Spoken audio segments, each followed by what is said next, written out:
Good morning guys, welcome back to my channel. I'm very khali. Ngarang de ina ai sasi taksi hai channel gi video thagali dana mukbang gi do mayam comment da pirak pa yawe do ai gi blog khara skip to ba yawra male ka kai keno da ai mamang da hai kram naina ai sasi taksi channel muthalani ha ba ngarang delete to thokre adu channel do ko aduna Tokhrani na ina na haibugum na madugi video man jina manganing da minina upload to ko ni na haidana madugi ne ko aina upload to ri do adana mi khaga dum gap te le ra ga dum ai upload to khala ne ko natati ai hata ta thamgi ba ha je dum mangi bu dum ya ya adana youtube to le ro ga di mang roina madugi ni la la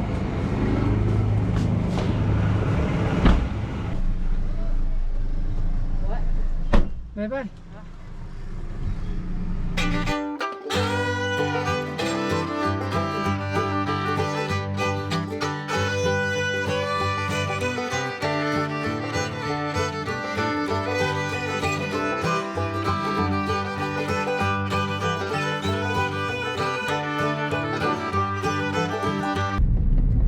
School se logi gaya. Adogan han odarama koi ye traffic rules to go because bagi first penalty second penalty hairaga wrong parking to bagi fine adi helmet ukta bagi fine tongi ba mizu odagi ukti ba thori mizu ukta bagi koi madugi list ama lane mo thoki dana odarama madu bu fazana implement tawraga di ko adoga madu da involve to go ba koi officer sing rezu adagi subordinate staff sing rezu fazana sincerely yari makai same to same percent natraga 80% gumba tawraga di am thine effective point na khalle ba ko madugi order gi matugina natraga di wrong side ta thojili ba madu me am duna jung sai gi hedi accident prone oi begi chances to ki mati wang re ko adagi hojiki order du bu ko each and every citizen kudimang na ko fazana follow to biraga di na fazana follow to ba ju mathau tai ba ko natraga di era moina khamjalaga ayu khamjan gi habegi kokta mentality da adigi aina thojili jina nungonda wrong side da thojalaga na kai duri bra aina maram oraga traffic jam ohenduri bra natraga accident prone ohenduri bra habdu jo koi sai sana phap ta ba yam sangi ba ko sarkar da khatam koina taina ba ju ya roi ba akoi sai sa ju khaga sengdopu ma mathau tari ba ai samu buta ai traffic rule thugai ti haibadi yaroi ba thugai ra mone bai ju hom ka ta sri adu re guju at the maximum level ko isa na thugai dana ba khonara gadi yam tina mayam gi lunong aphaba nga ta ne ai ju nangaroi ma ju nangaroi na thokjena ra di ai ne ji traffic jam da example na ma hai ji ne ai ju nangaroi ma ju nangaroi na thokjena ra ji ba maduna maram moiraga marak ta chap khro ne ha adu deina jam holo dro each and every gi tungdal lakpok gari khudimake adon isa gi kyan ta na rule du bo traffic rule du bo follow to biraga di loina mong nang na banga ta ne just a minute amani ka ki wa ka ta ne ji adi mo accident mo han accident to bai chances du handarani aduna koina system du ju ai government du sarkar du pangtai tai na ju yaro sida akoi each and every citizen khudimang na ju so ba thokdang ma lawu mathok tari ba akoram gi site gi ju ai sibuk ti ko ju to ba yai na hai ba do akoi sum tok de bi de sum ha follow di tok bi dre government ne sum already implement tawrani adudi kana gi mangjar no akoi masen khaki na tro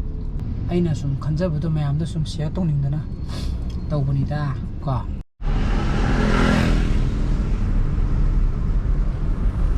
ai ju school loira kung ma makai ta dore aduga hanta khata ji ai sanopa lobo ji mon hobe be tok treba handi hobe be tok ko ama mi tra ngada sudi ta thola ama makai nangna ba gari ji thoba ka da ai di sanopa na thol ti ka da aina hana yawru bugi phum da chalam mane adugo ji ki chatre ke nei hanta manti dar ki ji dar aina khara thengna chat pai tare sanopa ai khara theng kan khara ngai na modu ngai buduna madu modane yaw gutuna modu ju ngai ja bai tare mana ba jinga lawba lakti ba mana ba jinga hara pulaga ice cream nung chadana barab nung chadana tawuduma nung ai jaba hai tare ko aduna 340 sorry 140 swaida thungor di yare ba aduna maram ore ai mon ju hobe be tawdre asida ma thil ju ubra asida thelaga hairi je accident thokan ba mafam ni wrong side ta thobi gun traffic control police wing manipur ba ko adana nga sai ina hairi ba mafam do madu dunida aduna sarkar na katang ora thoga a to z chenabana yaroi ba koigi togoda ba koigi responsible oidabadi yaroi ba ko habedi niyom isana khangna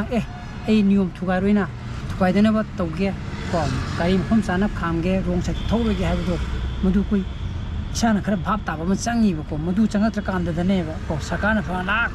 tawruju akoi masen gyan tanadradi yaroi ba ko sakadu pangtai taina bu yade ba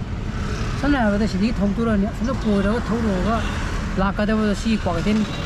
ni junction ne ene thogila ni ko si somni thogro ba kan adu ni po ne bana ju exit po ngai sa am ai dar makong lai ja bai khong jo in sa ra ya con người thông qua này mà khang de anh em không có lịch cái gì khoi ni ma ta ja thogro ji ni ai ji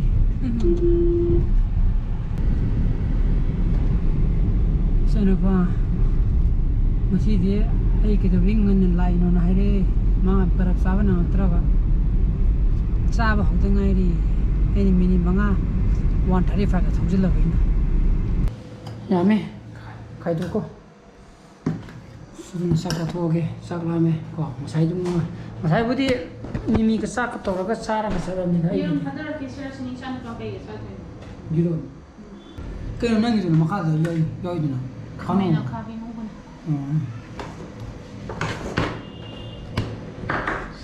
Yung sak mo sa to ya